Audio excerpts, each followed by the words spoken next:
तेरीमा झ्याक्ने झोलेहरू गाली दिन्छस् कमेन्टमा आएर नबुझेर। साले झोला बोकेर हिँड्न ठिक्क छ, झोला बोक्दै हिँड्दै गर तिमीहरू चाहिँ है। हाम्रोमा चाहिँ त्यस्तो झोला बोक्ने सिस्टम छैन क्या, बुझेस् कि बुझेनस्।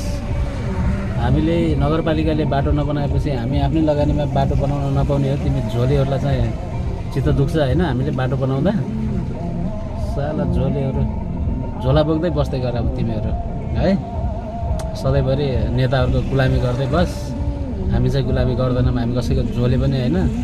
हामी आफ्नो ठाउँ आफै बनाउँछौँ भन्नेतिर सोच भएको मान्छे हो।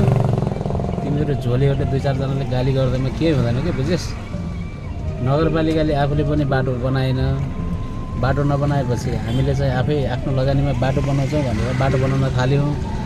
त्यसपछि चाहिँ नगरपालिकाको त्यही नगर पुलिस आएर हामीलाई समाएर चाहिँ 25,000 जरिमाना गरेको भएर हामीले त्यो नगर प्रहरी लगायत नगरपालिकाको टिमलाई मात्रै हो कि हिँड्न नदिएको। तिमीहरू झोलेहरूले बुझ्दैनौ होइन।